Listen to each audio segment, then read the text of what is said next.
So good afternoon, everybody. Good evening to someone maybe, and welcome to the spring campaign.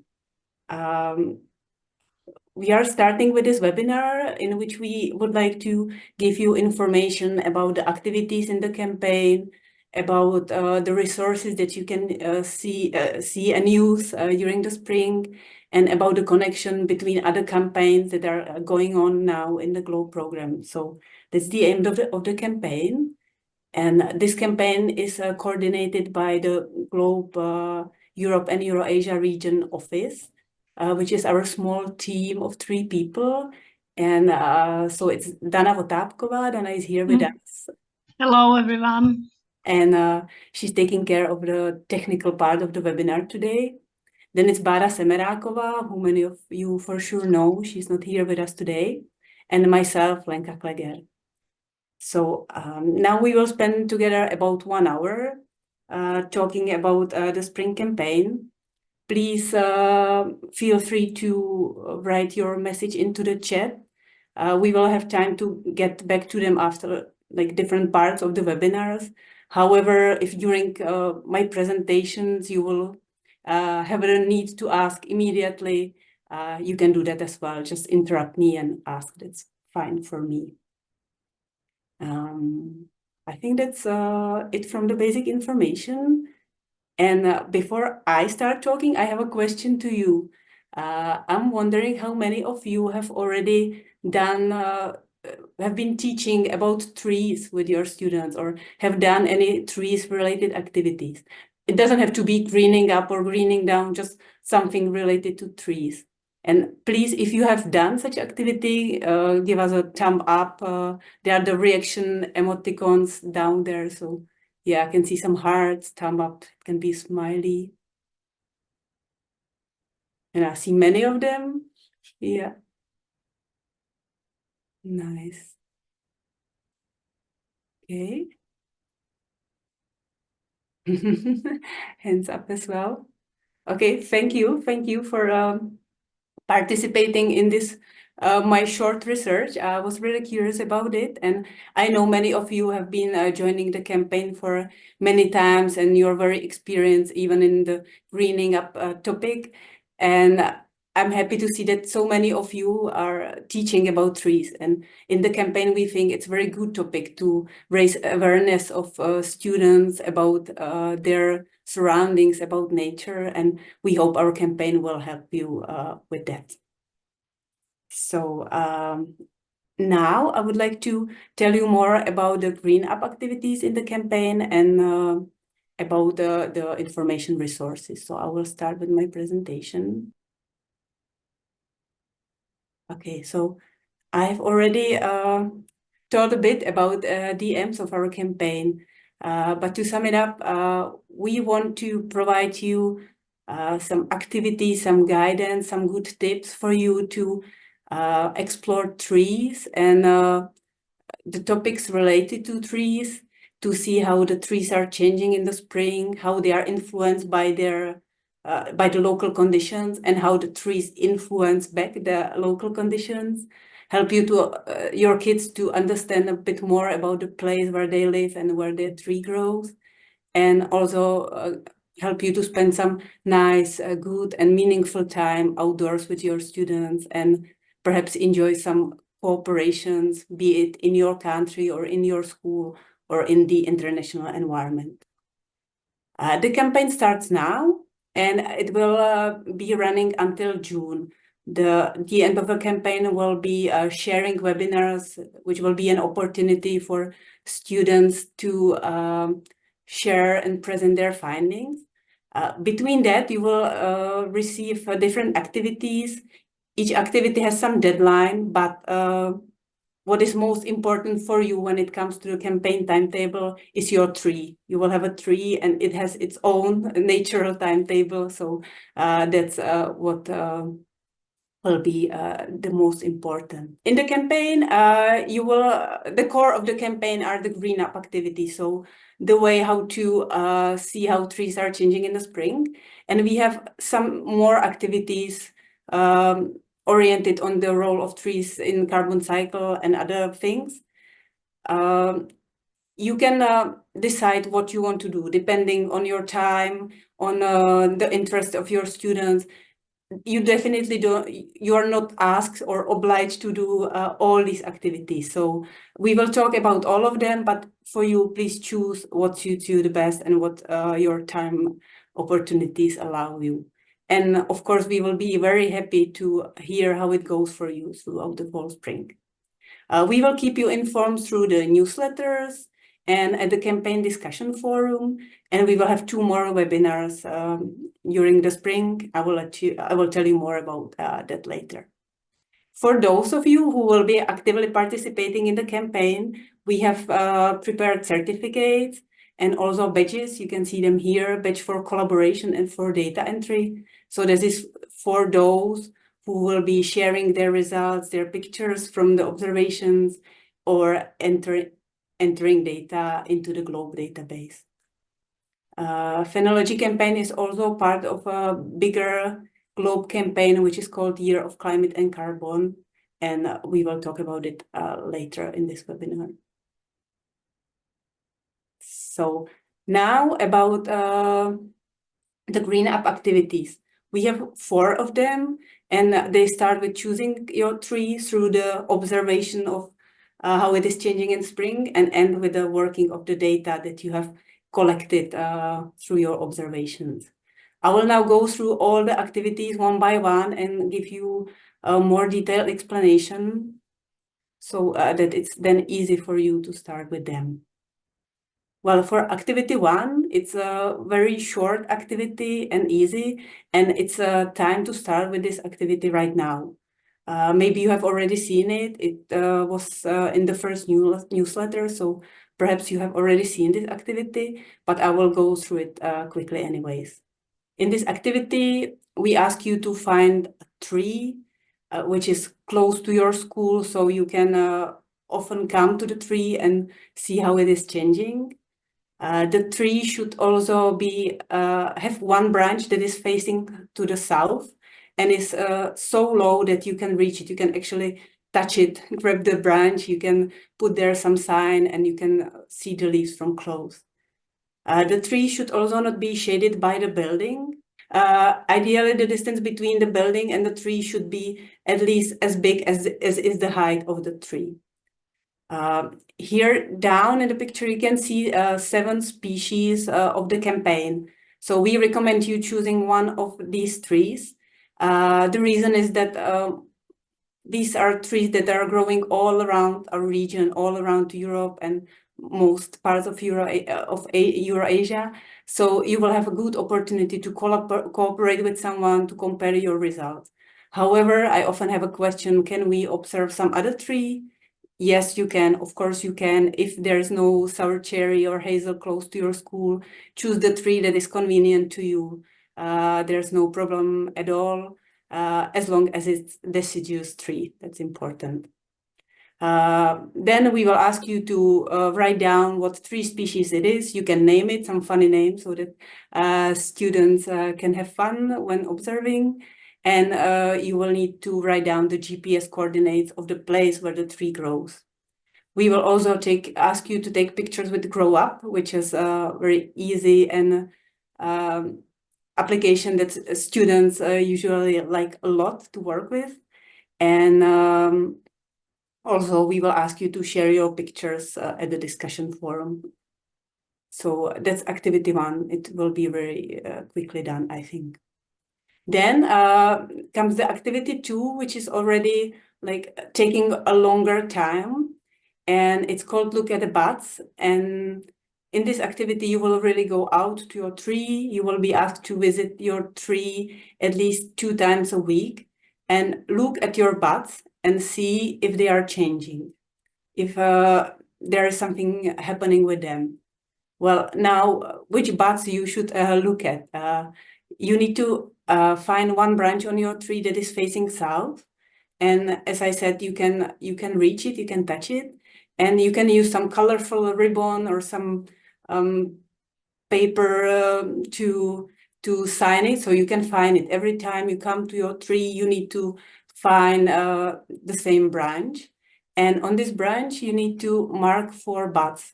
the last bud is the first bud is the one that's at the tip of your branch. So you mark 1, 2, 3, 4, like starting at the tip of your branch. Once you do that, every time you come to your tree, you will look for this branch and for your 4 buds. From the beginning, probably your buds will be like small, not changing, and you will use your green up data sheet that is part of the activity. It's such a table, you can see it here, and you will always write date of your observation, and for each of your buds, or later for each of your leaves, you will write if it's dormant, that means it's not changing, the tree is still asleep. When the bud starts getting a bit bigger, a bit swollen, you will write down swelling. And the first time that you see that the bud is opening and you can see a tip of a green leaf, then you will write down bud burst. That's a very important date for you. And this is also this is also the end of activity 2. So you follow the buds until they burst open and you can see the leaves. If it's possible for you to record the picture.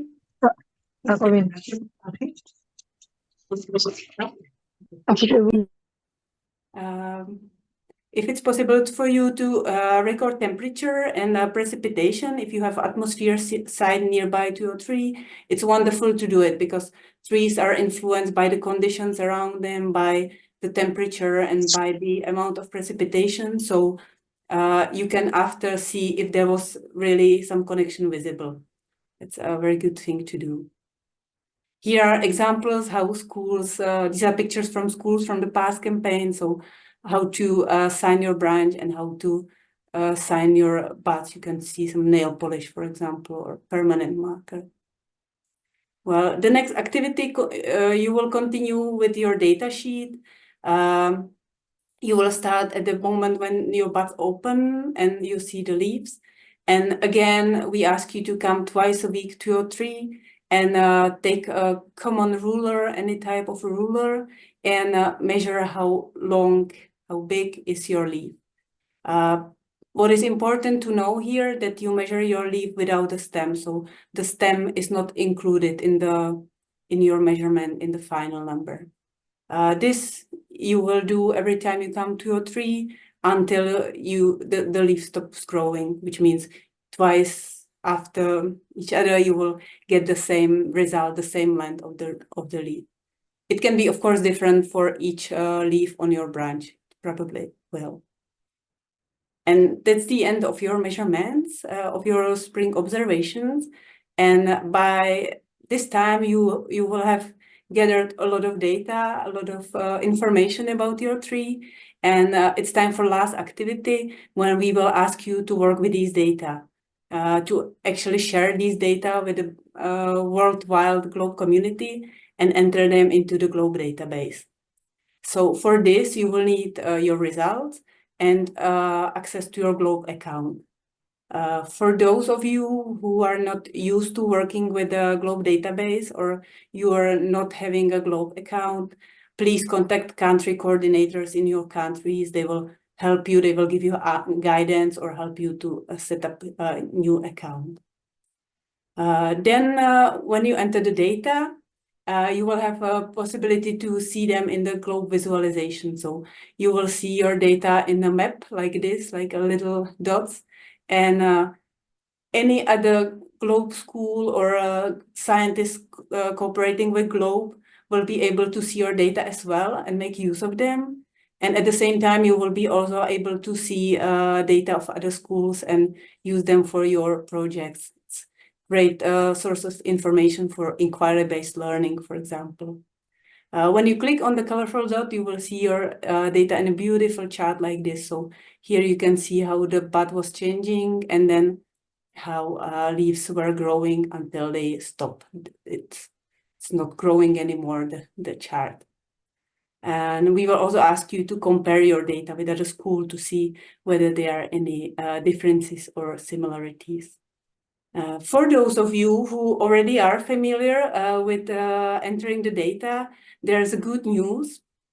Now you can also enter your data through the Globe Observer app data entry. So this is something new for you. If when you open Globe Observer, you will see data entry on the top.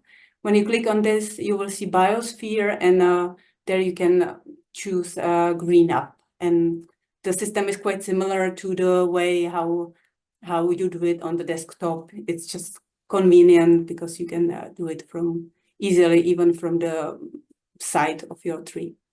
If you are not familiar, if you will be entering the data for the first time, please do not worry. We have a really detailed guide prepared for you. It's part of the activity 4, so we will really guide you step by step through the data entry. There are also many tutorials on the Globe website, so it will not be difficult for you.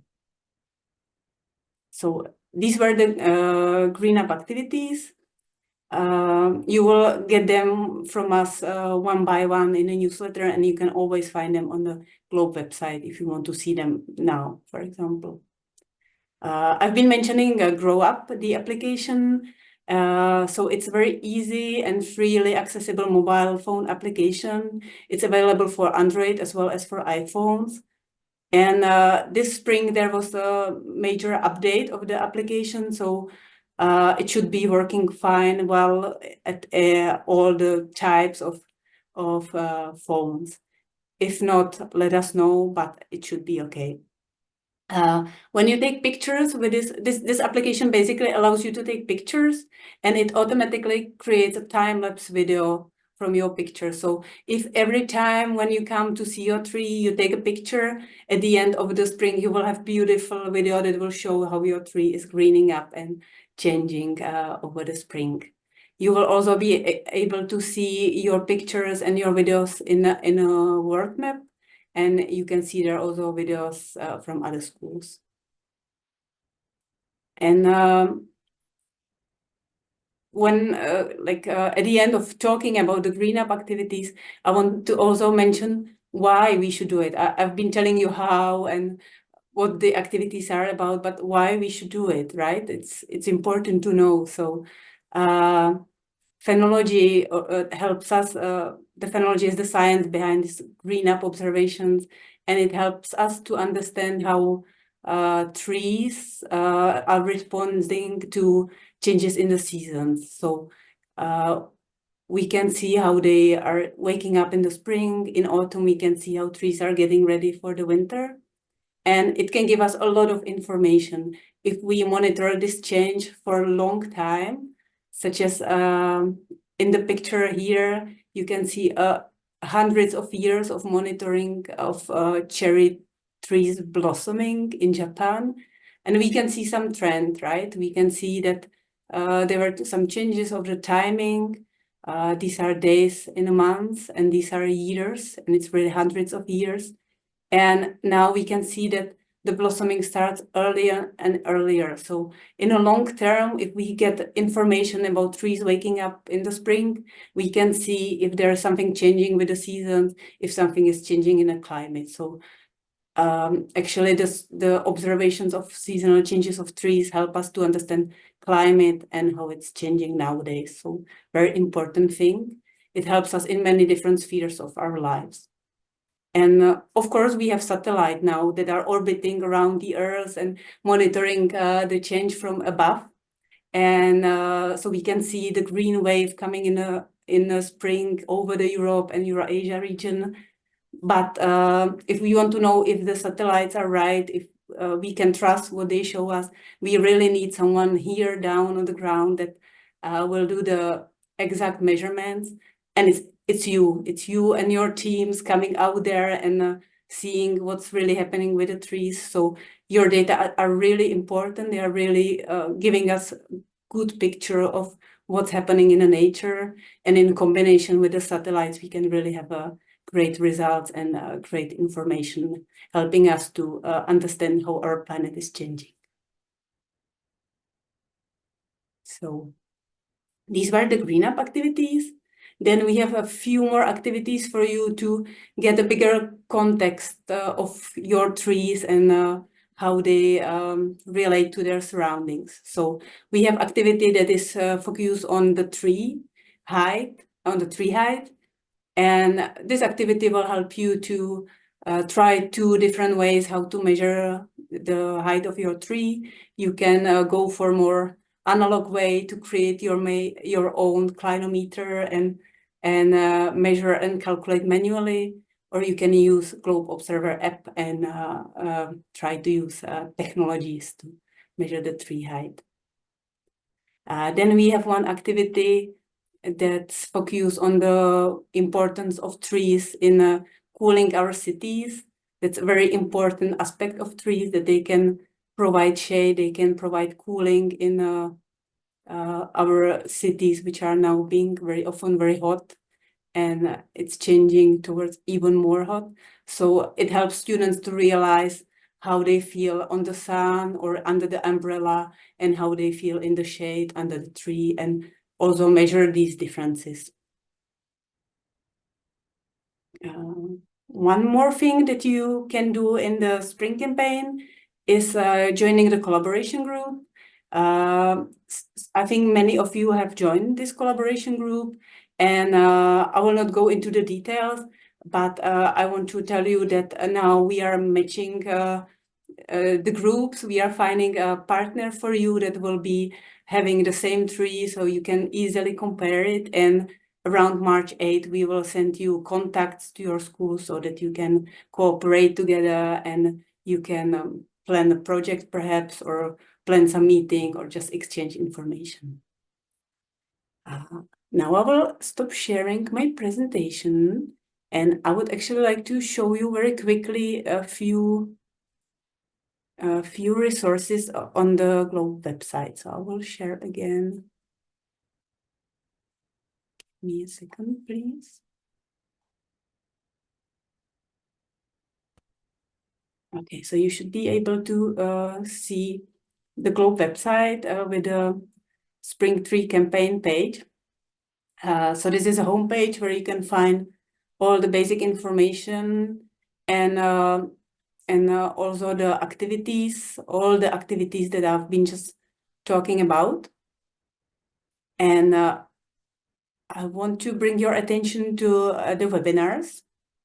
So the webinar, under the webinars tab, we will bring you information about all the upcoming webinars. In the spring campaign, we plan 2 more webinars. One is focused on fostering curiosity of students through inquiry-based learning and through outdoor activities. And it will take place on April 10th. And then there will be the closing webinar called Our Spring with Trees on June 4th. And this will be the time for students to present their spring research. And of course, we will send you invites to this. I just want to mention them to you so that you can save the date already now.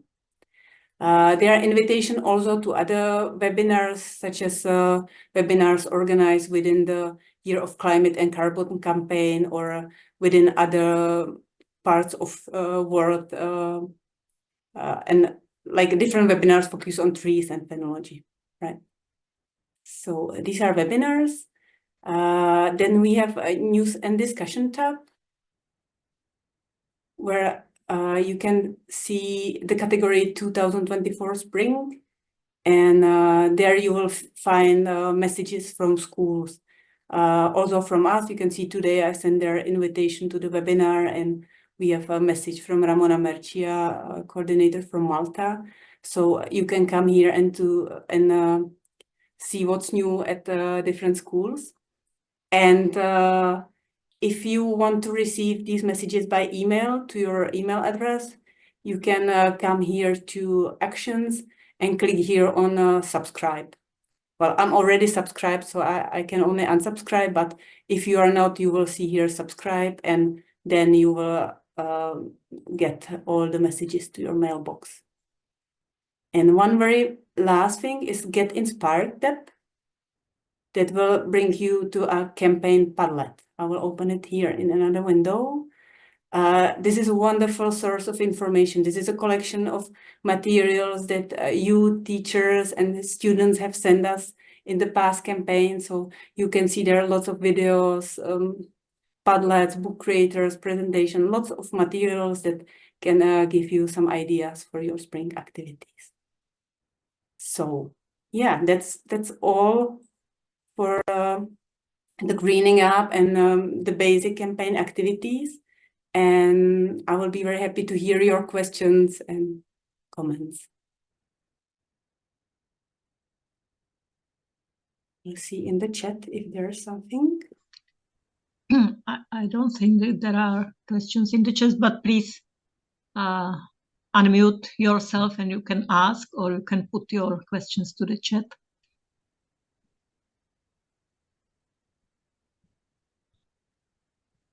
I know it's a lot of information in a short time. So yeah. See some messages. What is the deadline of the activities? Yes, that's that's a question that I also saw in the registration for the webinar. Each activity has a deadline, but the deadline is more like it's I wouldn't call it deadline actually. It's like orientation days for you when about it should be finished. But what gives you deadline is your tree. So if your tree is already now having leaves, then definitely your activity 2, observing bat, is past the deadline, right? Please do not worry about the dates that are written in the different activities. This is supposed to give you guidance to know about when it should be finished, but we are from different parts of Europe and Eurasia, so the timing will be very different up north and down south. So just do it according to your needs. Only what is set precisely is the times of the webinars. So that's important. Yeah. Marie, I see your hand up. I want to say some words because I don't know why all of this audience keep silence. Because I want to say that it's an amazing project, really. I was participating last year, and in the also my colleague, teacher of chemistry, Nino Garichava, also will aid and will actively will be involved. And really, it's very emotional when every week, it doesn't matter the age of the kids. It will be maybe from 6, from 18 years, it doesn't matter. It's very emotional when every week, maybe once a week, maybe twice a week, you gotta pay attention to the body, the process of the growing. Yes, and when there are, for example, I tried some special science on these branches and so on. It's really very interesting, and they really pay attention and think, oh my God, how it's very interesting that any live object is starting to grow. And unfortunately, why don't you mention the autumn campaign when it will be, for example, dye and change color due to the photosynthesis and so on. And I know this project will be ended at the end of the year, I guess, in autumn. But I know that you will finish it in the happy note, as I said, that when all of them will be in blossom, yes, in colorful greenery and so on. And please talk to your student, everybody, please participate very actively in this project. Good luck. Thank you, Mari. Thank you for this really nice words and nice comments. And yeah, that's something worth mentioning, that this campaign, it runs every spring and every autumn. So you may continue watching your tree like throughout the season, not just in the spring, but then in the autumn when it's having the colorful leaves, it's also a great time.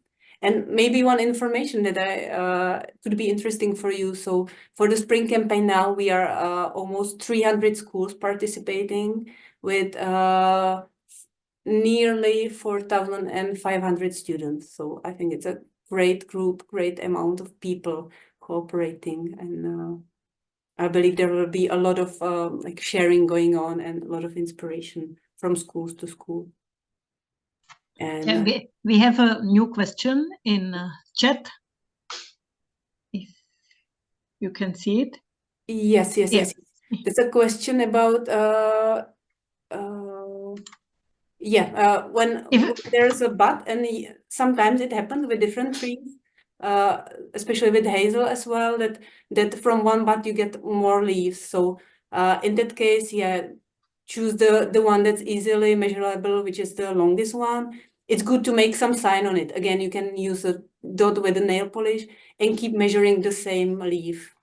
So that's the best way. What's important, the most important information from your measurements is the bud burst, and then when the whole process stops. So it doesn't really matter if the leaf comes to 2 millimeters longer or shorter because you chose another one. That's not so important. Well, I don't see any other questions, so we have some more information going on, but if anything comes to your mind, we will have more time to ask, or just write it into the chat. We will come to it later. And I've been mentioning that there are other GLOBE campaigns focused on trees and carbon going on now. So I would like to show you one that's very important. I will again share my screen. Hold on a second. Yeah. Okay, I hope you can see it. And the campaign that I want to talk about is the Year of Climate and Carbon Action and Awareness Campaign. That's the full name. And this means that the GLOBE program dedication for this year until August 2024 is to this topic, to the climate, to the carbon.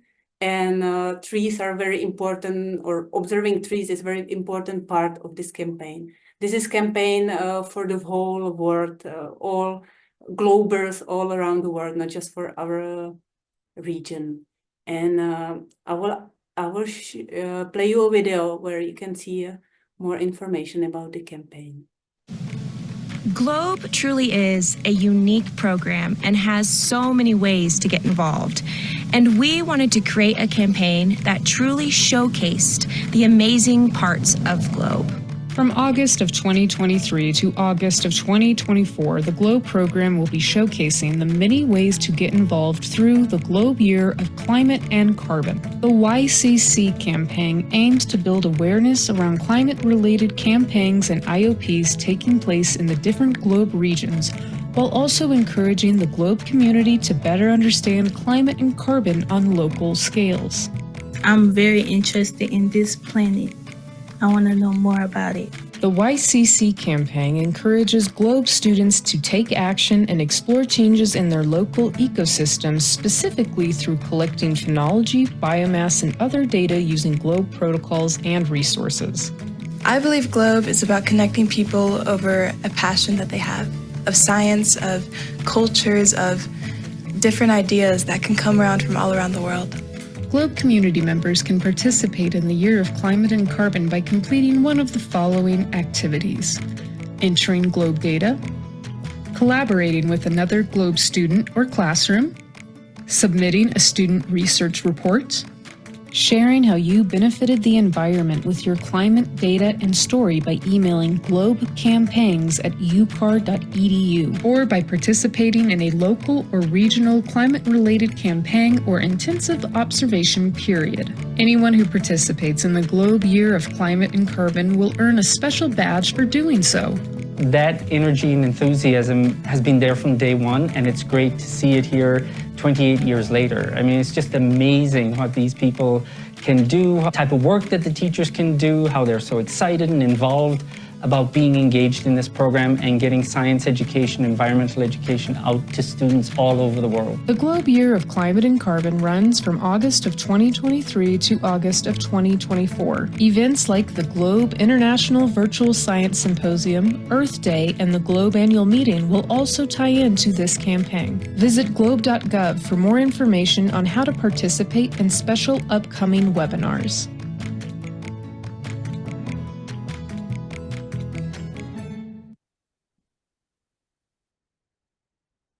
So this was the message from GLOBE Director Tony Murphy and the GLOBE Implementation Office team, an invitation for you to participate in the Year of Climate and Carbon campaign. And the good news for you is that by joining the Europe and Eurasia Phenology campaign or Spring Tree campaign, you are already participating in this campaign. It was mentioned in the video that if you join any regional campaign focused on trees, carbon, and related topics, you are joining this campaign as well. So you already are part of this campaign. That's why I wanted to raise your awareness of it.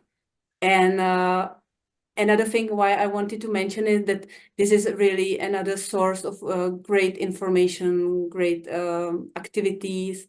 I will not go through it now, but when you visit the Globe website, and I think then I will share. Yeah, I have put the link to the chat, so you can find it now, the direct link to this page.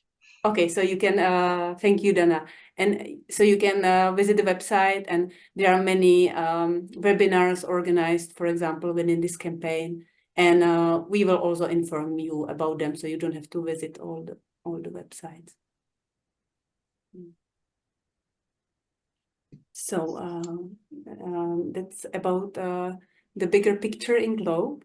And before we finish the webinar, I have one more topic for you. And this time it's about the connection of trees and carbon, something that relates to this campaign. And first I have a question. So why do you think we are connecting carbon cycle and trees? What is the connection between these two topics? How is it connected? Are there some guesses?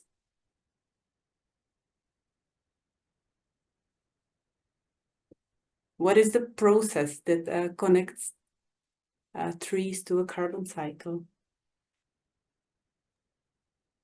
It's a really easy question. The study in the fourth grade, yes. Especially during the process of photosynthesis, the carbon dioxide and exhausted from the trees, and they give us the oxygen. It's especially connected with trees, the process of growing of the trees. Yes, thank you, Marie. And oh my yeah, God, why they don't speak? I don't know why. You are so shy. Well, but we have some comments in the chat, so and I can see. I believe that was not a difficult question for you, but we will be talking now for a while. I will say you some information about the activities that we created because we want to like bring this connection to your students. So I will share my screen again with one more presentation. Which will be just about the phenology and a carbon cycle connection, so trees and carbon cycle.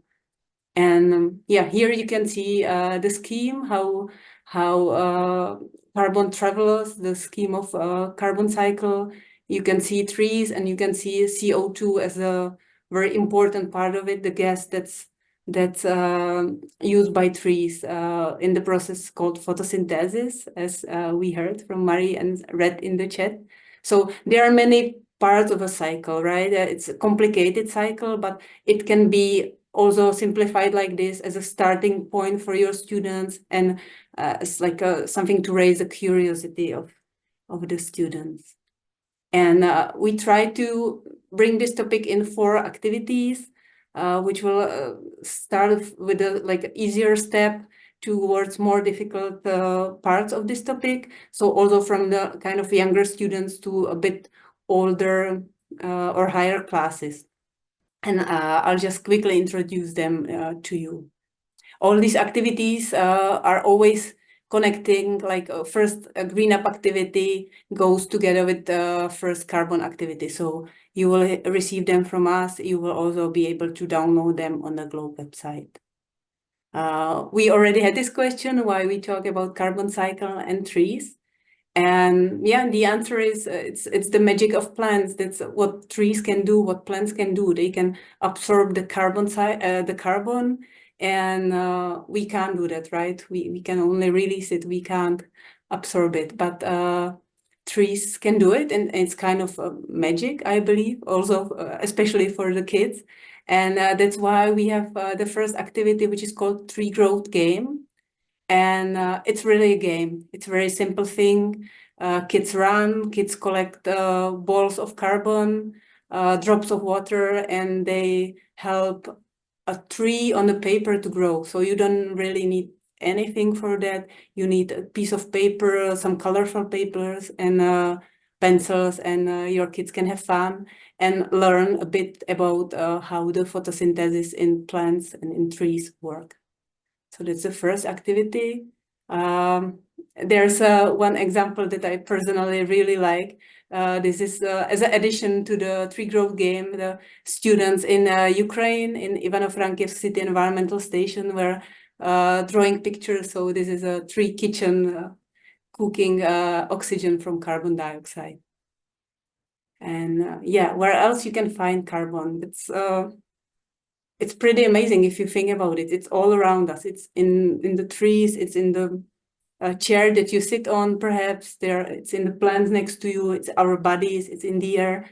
So it's all around. And I think it's good for students to realize that and understand a bit of this fact and the way how the carbon migrates through the cycle all around our planet. And the second activity brings this topic. So how the carbon travels, how is it released, where is it released, where is taken back, and where it's stored. So in this scheme, you can see some pools, some storages of carbon. You can see some fluxes, which is like streams of carbon where it's released, where it's taken. But this is quite complicated scheme, right? Especially for the younger students. But you can as well look at your place, look at your school, your city, your village, and think about it in your local scale. So you can draw a map of your place like this and think about where the carbon is released, be it the cars or some industry, for example, where it is taken back. And I believe your students will see that the trees are the thing that help us to store carbon, to take it from the air. So this is a simple map. You can go for even more simple with smaller kids. You can also download a map from Google or and draw into that, or do it more complicated if you have older students, of course. The guidance is in the activity. The third activity will help you to discover carbon in your tree, in one specific tree, the tree that you are visiting, for example, in your activities. And it focuses on the fact that the balance of CO2 in trees is changing over their lifetime. It's something like with people and food. Perhaps the young kids or teenagers, they need a lot of food because they grow. They really need a lot of energy to build their strength. While with aging, the food is not so needed. So it's similar with trees. So young trees need a lot of carbon for their growth. They are growing a lot, and as they are aging, they are not growing so much. So the CO2 uptake is not so big. And they are also losing the leaves, losing some branches. So they are also releasing some carbon. So there is a cycle in it. And it's also possible to calculate how much carbon is stored in a particular tree. It's some kind of estimation, right? You will not have an exact number, but if you know which tree species you have, and you know some basic parameters such as the height of the tree and its circumference, you can calculate how much carbon is there in your tree. You will find a calculator in the activity tree, so you can learn more about it. Part of activity 3 is also one really nice visualization created by NASA, which shows how this cycle that I was just describing, it shows it as a visualization in 1 minute or something like that. And one more question for you.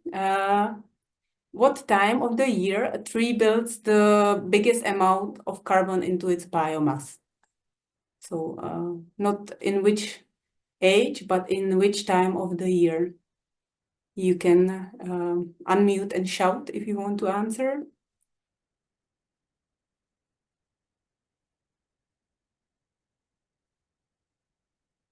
There's a guidance for you.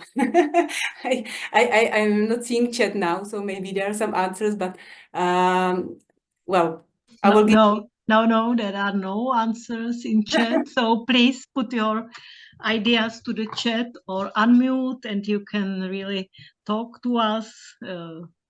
Yeah, we have some answers. Autumn. Yeah, and one, yeah, if you can show again the questions because probably it was okay. Too yeah, quick. I can come back.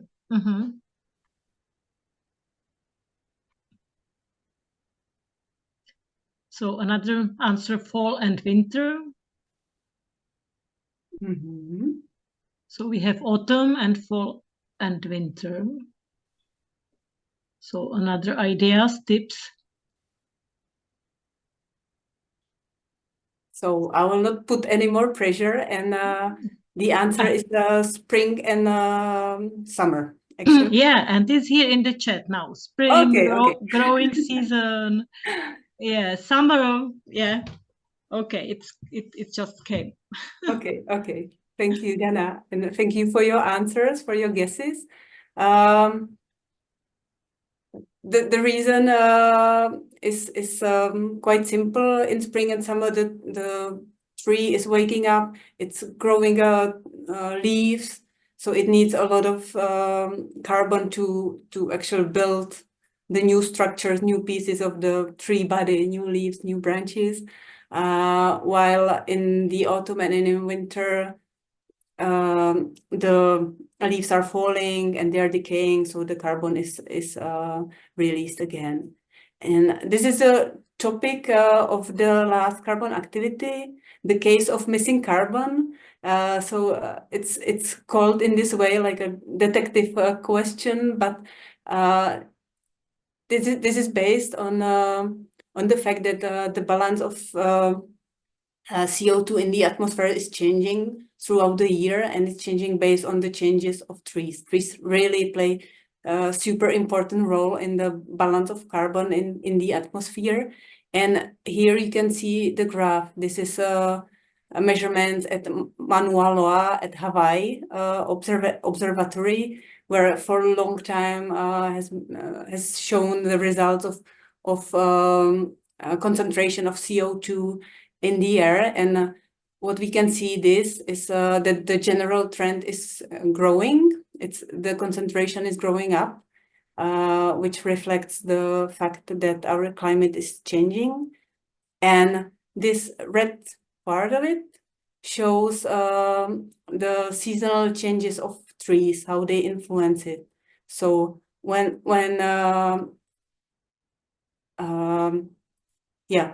the trees in spring and summer are growing, the CO2 level goes down because it's absorbed from the air, and in the winter time it's the other way around. And this you will discover in last activity, and what will help you with it is one visualization that I think is pretty amazing. So I would like to show it to you. So I will change my sharing again. I think it's better to show it than to describe it with a graph. So please, just a second. Yeah. So that's it. That's a NASA visualization based on the satellite observations. What you will see, the green things, is green. When part of a map is green, that means the leaves are on the trees. And the orange cloud is carbon dioxide. And you can see how the Earth is breathing. So when it gets green, the land gets green, the carbon dioxide disappears. Then trees lose their leaves, and again the carbon goes up. And like this, it goes up and down. The planet is kind of briefing, if we say it in a literal way. So it turns, there's of course some delay between the greening up and the carbon. It takes some time, but it's clearly connected.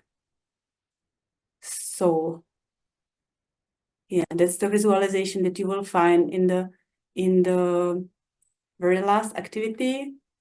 And that's also all from the carbon activities. That's all from me for now. You will, as I mentioned, you will find the activities on the website, and they are connected with the green up activities. Yeah, so that's all my explanation. And again, I'm very happy to answer any questions that you might have. Yes, thank you, Lenka, so much. And now any questions, please put it to the chat or say it. Can I ask? Yeah. Hi, yes, Monica. On the graphs that were written September and May, could you explain which dots they are referring now about this cycle of oxygen?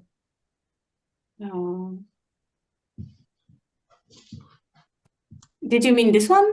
Exactly, September and May. Where does it point to? Because starting in summer to winter, the leaves go down, and the consumption of CO2 by, sorry, couldn't find the correct word. The intake by trees of carbon dioxide goes lower. That's why it goes down. Then again, it's down below average, and then again in the summer the intake of carbon is higher. This is like this is a spring. Yeah, there somewhere would be spring coming to late spring and summer. There's a delay. So like the trees start to take the carbon from the earth. It's like the changes just there's a little gap between the start of greening up and the level of CO2. So it's a bit confusing, but I start to understand. that's why I wanted to didn't want to go really into the details, because I think it's something that it's better if I tell it now. It's good to see it and think it through. It's all explained in the activity. So yeah, like here you can see this is the other part, right? It's in the winter time there are no leaves, and the carbon oxygen in the atmosphere goes up. Then in the spring leaves are on, it starts going down, but there is this little delay, and yeah, well, it's more the complicated topic, definitely. It's for older students as well, because it comes with the concentrations and all these topics. So it's definitely not for like young students, and I think it needs time to look at it and think it through a bit. These are NOAA and NASA measurements, so it's like not our graphs or something. It's scientific background. We always use these materials from NASA and NOAA institutions and just put them together and try to simplify them and give there some short and as easy as possible guidance, so it's appropriate for the students. Yeah, this is nice information. And thank you, Monica, for your question. Yes, thank you for that. Yeah, and I completely understand that it took me some time as well to get through the graphs and see what it really means. So please, if you still have doubts in in you and questions, don't give up. It makes sense, but it needs some time, I think. So any other questions to carbon or green up or anything in the campaign? I don't see any, so I want to tell you that we are here for you. right? So if you have any question later on in the campaign, everywhere on the campaign website, there is my email address, so you can contact me or Dana and Bar as well, and we will be really happy to answer your questions or give you guidance.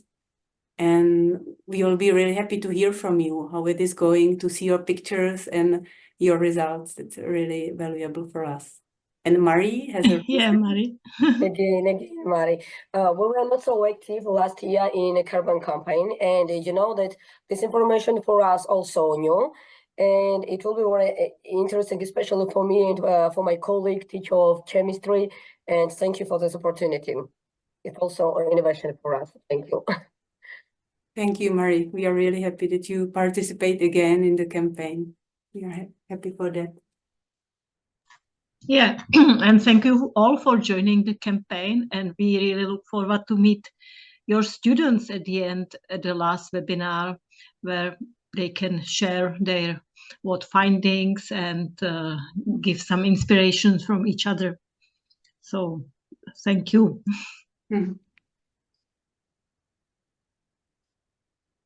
Well, no more questions, and it's 1 hour, so I believe you need to run and continue with your program. So thank you all so much for joining, for being here, for your questions and comments, and for being part of the campaign. And we will be in touch.